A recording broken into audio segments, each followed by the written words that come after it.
All right, so today we're breaking down how to calculate risk fast directly inside TradingView. Because if you're trading lower time frames, you don't have time to be doing math while the candles are moving.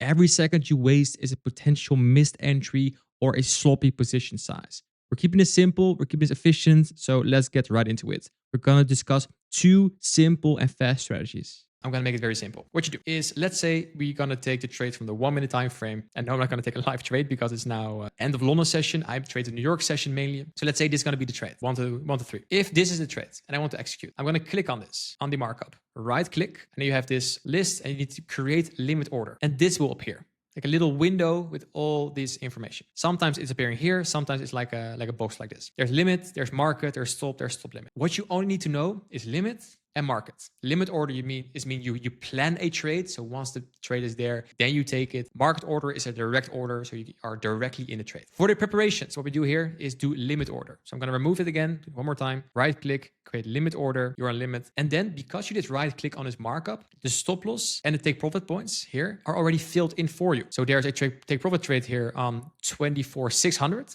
Just up here. And there's also the stop loss down here that is on 24,439. That's right here. So both are already filled in. And then you have your amount of contracts.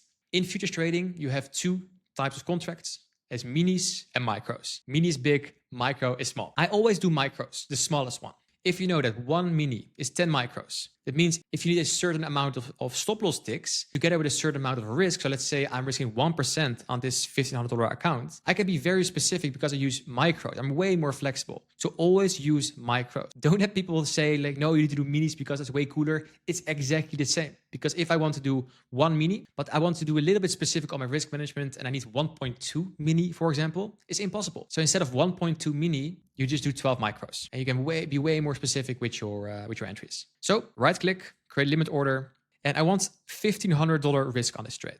So here on the bottom, you see the risk and reward. So now it's 700 reward and 200 risk. I want to go to 1,500 risk, 1%. And you can do this for your own size. I'm going to do 1% of 150K. So let's try a bit. This is micros. 15 micros gives 1,200 risk down here. So when I do 19 micros, 18 or 19 micros is what I need to do for this exact trade. So when I now would enter a trade on this limit order, I would have 1,500 risk, 4,600 reward. I'm not going to limit order this. I'm going to market order this. So then with the same information, I now press on market and it copies the exact same information I gave it. So 600 take profit, 39 reward. And you see it going in real time because the market is moving now. You see it change in real time because we'll lower, the reward will be bigger, the risk will be smaller. And if I now press the button, it will go in this trade with this stop loss and this TP.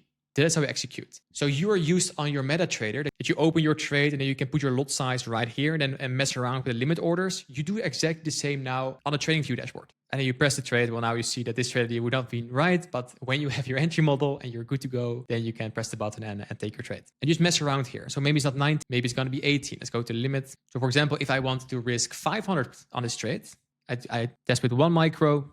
It's $80. With 5, it's 400, 6. Yeah, with 6 micros, I have around $500 in risk. And that's good. There is a second way you can do this. You can even make a template out of this. You need to be on the micro contract. And let's say you want to take this trade for value gap here. And then you want to take this trade for a 1, 2, 3, for example. What you need to do is right click again on the markup. And instead of creating limit order, you press settings. And then you see different options. What you need to focus on is the account size. Let's say it's 25K or 50K. You change it to your account size.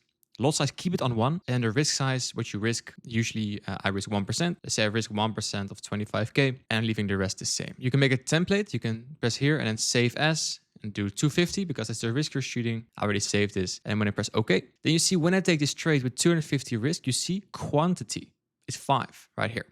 So that means if I'm now going to shoot this trade, you know I need for this trade 5 micro contracts. And we can double check this with our idea, like create limit order. If you do 5, you see down here that the risk is indeed 250. If you want to put our stop loss down here with the same $250 risk, you see that the quantity now changes to 2.04, but you can only have full amounts. So 2, if you do limit order and then we switch to 2 and you see here almost 250. So you can do it like this as well. I like to use the limit order. It's faster for me, but if you like to use templates, go to settings, change your account size, change your risk, keep the lot size the same, and you can set it as 500. And then you see if you want to do 500 risk for this trade, you need 4 contracts. If you want to put it below the fair value gap, you need almost 10 micros. So if you're doing then 10, you see 500 risk. That's what we calculated. So 2 ways, via the limit order and the market order, or via the template.